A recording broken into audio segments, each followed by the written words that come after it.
सबसे पहले तो मैं आपसे प्यारा सा कमेंट चाहता हूँ, एक अच्छा सा कमेंट कर दीजिएगा इसी वीडियो पर, और एक लाइक आपका हो जाना चाहिए, और शेयर तो आप कर देंगे, कोई दिक्कत वाली बात है ही नहीं।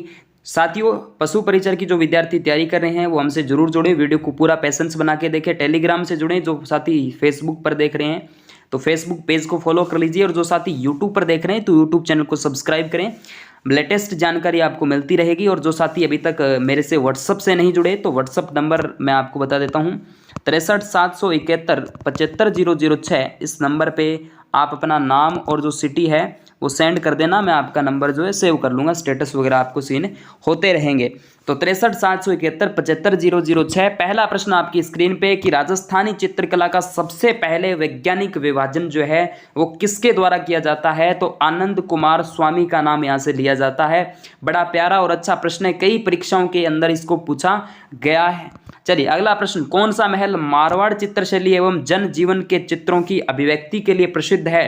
दोस्तों चोखेलाव महल, ये राजस्थान के जोधपुर में आ जाता है। अगला प्रश्न, मेवाड़ चित्रशैली के प्रमुख चित्र रागमाला चित्र किस अजायब घर में सुरक्षित है? तो दिल्ली के अजायब घर में सुरक्षित है, यह प्रश्न भी पूछा गया था।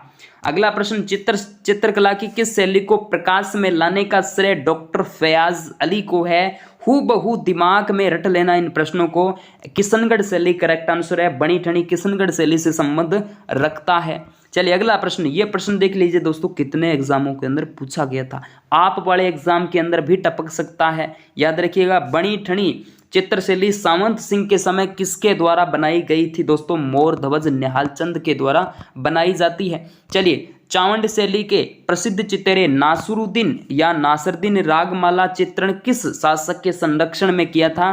तो मेवाड़ के थे महाराणा अमर सिंह प्रथम का नाम यहाँ से लिया जाता है कि शासनकाल में स्वतंत्र मेवाड़ शैली के उद्भव का काल माना जाता है। चलिए अगला प्रश्न देखिएगा, उस्ता कला क्या है? आप सब जानते होंगे, बीकानेर में ऊंट के खाल पर जो स्वर्ण चित्रण होता है, स्वर्ण चित्रकारी जो होती है उसको ही हम चित्रकला कहते हैं, उस्ता कला कहते हैं।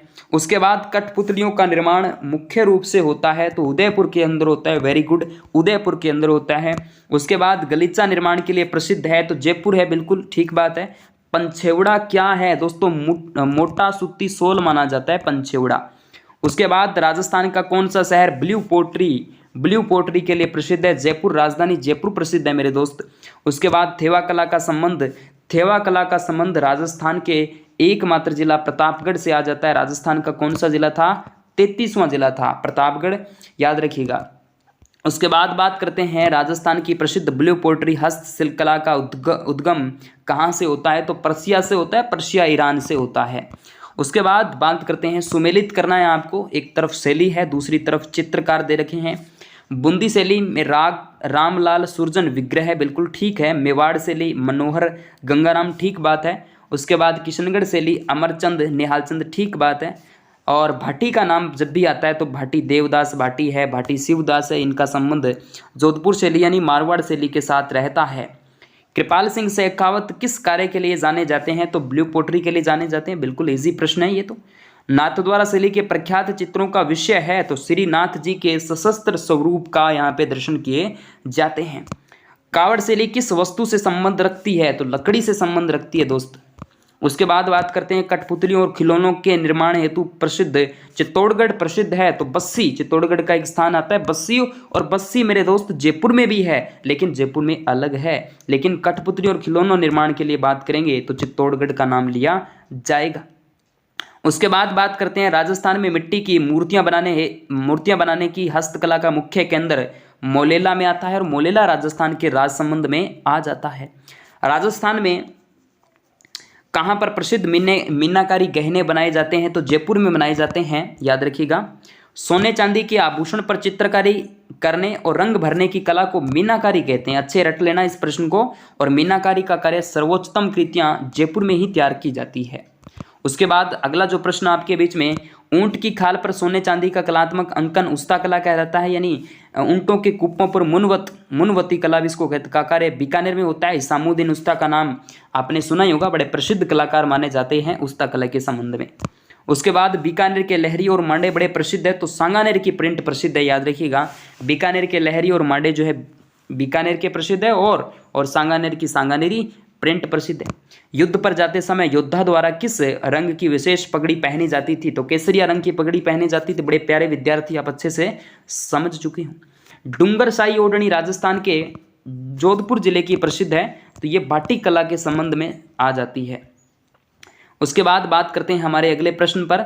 राजस्थान में हस्तशिल्प डिजाइन एवं विकास केंद्र कहाँ स्थित है, तो जयपुर जिले में स्थित है, याद रखिएगा, जयपुर के अंदर है। कागजी टेराकोटा के लिए प्रसिद्ध स्थान ये अलवर आ जाता है। ब्लू पोटरी का तात्पर्य आपसे पूछे तो चीनी मिट्टी का चित्रांकन आ जाता है। उसके बाद कृपाल सिंह शेखावत का संबंध राजस्थान में ब्लू पोटरी से लगभग आए हुए प्रश्न आपके बीच में डिस्कस कर रहा हूँ। ताराभांत की ओढ़नी का पहनावा किस समुदाय की महिलाओं में प्रचलित है, ताराभांत की ओढ़नी आदिवासी महिलाओं में प्रचलित है। प्रसिद्ध मीनाकारी थेवा कला का संबंध मैंने अभी बताया प्रतापगढ़ जिले के साथ रहता है। अजरक प्रिंट जो है दोस्तों, अजरक और मलीर प्रिंट का संबंध राजस्थान के बालोतरा जिले से आ जाता है। बालोतरा जिले से राजस्थान में बाड़मेर जिले से अलग हुआ है। उसके बाद बात करते हैं कि राजस्थान में मूर्ति कला के लिए कौन सा शहर विख्यात है। मूर्ति कला में जयपुर प्रसिद्ध है। हाथ से कागज निर्माण का कार्य किया जाता है, तो सांगानेर के अंदर किया जाता है। सांगानेर जयपुर की बात कर ली जाएगी। उसके बाद हस्तशिल्प उद्योग जो है सांगानेर का प्रसिद्ध है। श्री अब्दुल गफूर खान, इम्तियाज़ अली और अब्दुल रज़ाक कुरैशी किस क्षेत्र में प्रसिद्ध है, तो पित्तल पर जो खुदाई की जाती है वो इनके प्रसिद्ध आ जाती है। मोटड़ा वेशभूषा कौन से प्रकार के अंतर्गत आता है, तो ये ओढ़नी का ही प्रकार कह सकते हैं।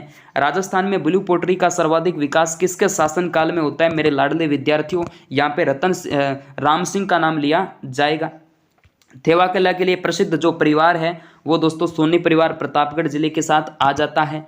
अगला प्रश्न देखिएगा, महामारू शैली का प्रचलन किसके शासनकाल में होता है, तो गुर्जर प्रतिहार के शासनकाल में हो जाता है। कमल से भरे सरोवर कौन सी शैली का विषय, बड़ा अच्छा और प्यारा प्रश्न है। किशनगढ़ शैली का नाम यहाँ से लिया जाता है। किशनगढ़ शैली के प्रसिद्ध चित्रकार जिनमें हम देखते हैं राधा कृष्ण के चित्र है, बनी ठनी चांदनी रात की संगोष्ठी है, दीपावली है, श्री कृष्ण लीला है, झील के दृश्य आदि हमें देखने को मिल जाते हैं। तो ये यहाँ पे मैंने प्रश्नों पर डिस्कस किया, और भी जो प्रश्न बचते हैं उन पे हम आगे डिस्कस करते रहेंगे, थोड़ा वक्त कम है। ओके विद्यार्थियों, थैंक यू।